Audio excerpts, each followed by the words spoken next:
Hello, Bill Molyneux here for Bill's History World with Goober the Traveling Bear, and we're still in the Shenandoah Valley with the Battle of Newmarket. We just left Aaron of Civil War Travels. It was so cool to meet him on the side of the road. I'm hoping the dead cat will work on this microphone. The Battle of Newmarket. I have a board game on this. I haven't released it. I might talk to George about it. The Battle of Newmarket, May 15th, 1864. So Franz Sigel, Union general, comes marching down the Shenandoah Valley, and the Confederates, with a sort of a group of regiments and stuff that was just thrown together, along with about 250 of the VMI cadets. And they were young boys, and that's where they are. You are here. So now Breckinridge was the vice president of the United States prior to Lincoln. He was in Buchanan's administration. And then he also ran for president but lost to Lincoln. So we got a monument up here. We will zip up here. I think it's a Pennsylvania unit. I'll pause the camera. All right, the Battle of Newmarket. The Bloody Cedars. As the Battle of Newmarket unfolded on May 15th, 1864, Confederate General John C. Breckinridge men heavily assaulted the left flank of the Union General Franz Sigel's army. Sigel counterattacked, sending Julius Stahl's cavalry charging down the Valley Turnpike, present-day Route 11. Okay? Right there. The Confederates repulsed the attack, and Stahl's men fell back in disorder, leaving Colonel Jacob Campbell's 54th Pennsylvania Infantry Regiment to anchor the Union left. And there's our monument. All right.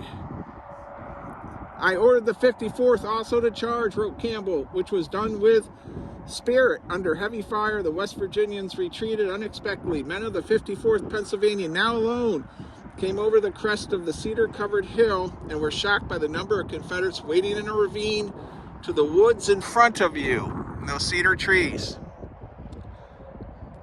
Campbell had no choice but to retreat to save his command. His men made 2 defensive stands in the cedar grove. Here, as they retreated, of the regiment's 566 soldiers, 32 were killed, 100 wounded, 42 captured, totaling a loss of more than 30%.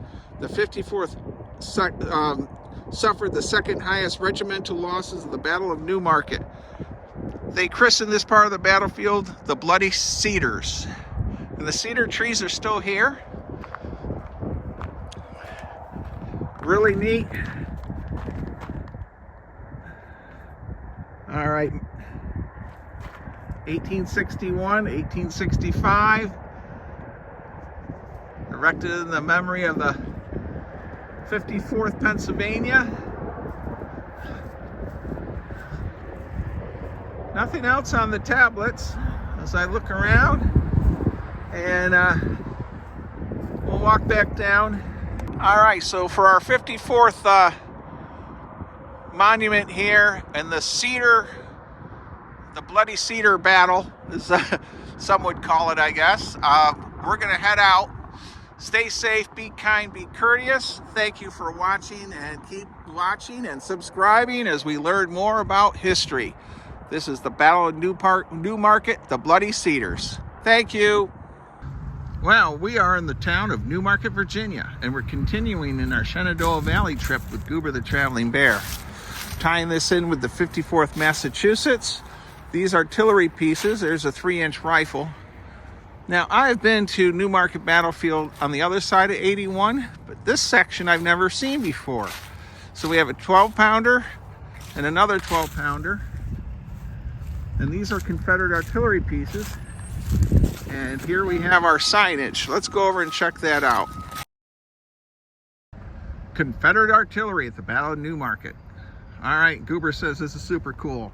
Move your guns to the front where they could kill somebody. All right, during the Battle of Newmarket, Confederate General John C. Breckinridge made use of his artillery, employing his guns as a powerful mobile striking force. Breckinridge first had his cannons on Shirley's Hill in Federal's fruitless attempt to provoke the Northerners into attacking. When he took the offensive, Breckinridge split into attacking. When he took the offensive, his cannon into three groups. Jackson's battery stayed with General Ward, the west side of the battlefield. McCann's battery went with General John Imboden, and a sweeping movement. Breckinridge accompanied the group on the pike. Wow. All right, so there we are. So this is where we are. Very cool. And there is an artillery battery across the street on the other side of that White House there. But we didn't stop there. All right, so we got our 12-pounder Napoleons. All right, Breckinridge continued to move his guns forward, aggressively using them, in the words of Colonel J. Stoddard Johnson, as almost a skirmish line of infantry. Their fire wreaked havoc on the Federal guns, savaged the Union infantry, and played a key role in repulsing the Union cavalry charge at the turning point of the Battle of Newmarket. In the words of historian William Jack Davis, there was not another battle of this size in the war in which the maneuvering and firing of cannon played so important a part of the outcome. All right. And post-war image of Major William McLaughlin, who commanded the Confederate artillery during the battle. So I gotta find out, two guns manned by the VMI cadets section and those of Lieutenant Carter Berkeley's section from here. The Southern cannon unleashed a lethal fire into the Union infantry. All right. Well, we got wind again, so we're gonna close this out. Okay, everyone, stay safe, be kind, be courteous. Thank you for watching, and Goober loves the Shenandoah Valley.